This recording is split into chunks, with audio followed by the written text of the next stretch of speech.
तो hello guys, आप सभी का स्वागत है इंडियन एग्जाम 21 यूट्यूब चैनल पर। तो चलिए आज का सेशन चालू करते हैं। देखते हैं आज का पॉलिटी का घटना चक्र। इसमें एक्सप्लेनर पॉइंट भी देखेंगे और क्वेश्चन भी देखेंगे घटना चक्र का। ये 2026 का घटना चक्र है, तो लेटेस्ट है, बहुत इंपॉर्टेंट है, तो देखिएगा जरूर। तो चलिए चलते हैं क्वेश्चन की तरफ। तो चलिए, ये था भारत का संवैधानिक विकास। भारत का संवैधानिक विकास में दो प्रक्रियाएं थी।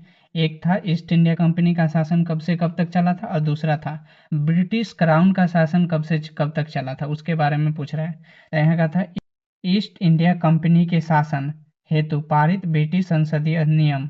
ये कब से कब तक चला था ईस्ट इंडिया कंपनी का शासन? 1773 से 1853 तक चला था।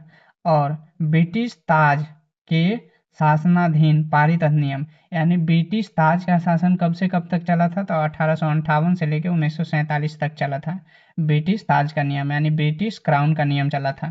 कंपनी के शासन हेतु पारित अधिनियम, ब्रिटिश संसद के 1700 के रेगुलेटिंग एक्ट के द्वारा बंगाल के गवर्नर को बंगाल का गवर्नर जनरल बनाया गया था एवं उसकी सहायता के लिए एक 4 स्तरीय कार्यकारी परिषद समिति का गठन किया गया था, जिसका कार्यकाल 5 वर्ष रखा गया था। इस एक्ट के अनुसार वारेन हेस्टिंग बंगाल का प्रथम गवर्नर जनरल बना। फ्रांसिस मानस और वारवेल काउंसिल के सदस्य नियुक्त हुए थे। सुप्रसिद्ध गवर्नर जनरल को बंगाल में फोर्ट विलियम्स की प्रेसिडेंसी के सैनिक एवं असैनिक शासन का अधिकार दिया गया। इसे प्रमुख मामले में मद्रास बम्बई प्रेसिडेंसी का अधीक्षण भी करना था। इसी एक्ट के तहत कलकत्ता में 1700 में एक उच्च न्यायालय की स्थापना की गई थी। तो पूछेगा क्वेश्चन, यहाँ पे पूछेगा कि कलकत्ता में उच्च न्यायालय की स्थापना कब की गई थी? तो 1774 में की गई थी, जिसमें एक मुख्य न्यायाधीश और 3 अन्य न्यायाधीश थे। कंपनी के कर्मचारी को निजी व्यापार करने तथा भारतीयों को उपहार लेने से प्रतिबंध किया गया था। ईस्ट इंडिया एक्ट 1774 द्वारा कंपनियों के राजनीतिक व्यापारिक कार्यों का पृथक्करण किया गया था। इस एक्ट में निर्देशक मंडल को कंपनी के व्यापारिक मामले के अधीक्षण की अनुमति तो दे दी गई थी, परंतु राजनीतिक मामले के प्रबंधन के लिए नियंत्रण बोर्ड यानी बोर्ड ऑफ कंट्रोल का गठन किया गया था। 1786 के अधिनियम के द्वारा गवर्नर जनरल को विशेष परिस्थिति में अपनी परिषद के निर्णय को निरस्त करने अथवा लागू करने का अधिकार प्रदान किया गया था। गवर्नर जनरल को प्रधान सेनापति की शक्तियां भी प्रदान की गई थी। ये दो अधिकार सर्वप्रथम लॉर्ड कॉर्नवालिस ने प्राप्त किए। 1793 के चार्टर एक्ट के अंतर्गत कंपनी के अधिनियम को 20 वर्ष के लिए बढ़ा दिया गया था। 1813 के चार्टर एक्ट द्वारा पहली बार भारतीय शिक्षा पर प्रति वर्ष 1 लाख रुपए खर्च करने का उपबंध किया गया था। कंपनी के भारतीय व्यापार के एकाधिकार को समाप्त कर दिया गया था।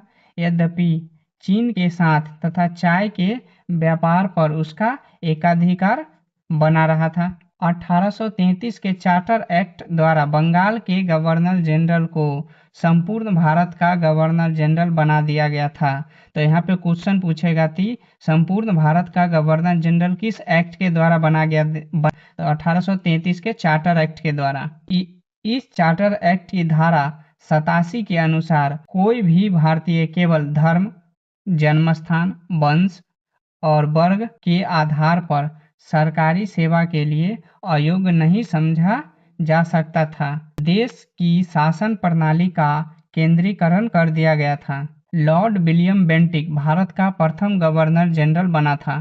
कंपनी के समस्त व्यापारी कार्य समाप्त कर दिए गए थे तथा भविष्य में उसे केवल राजनैतिक कार्य ही करने थे। गवर्नर जनरल की परिषद में एक कानूनी सदस्य को सम्मिलित किया गया।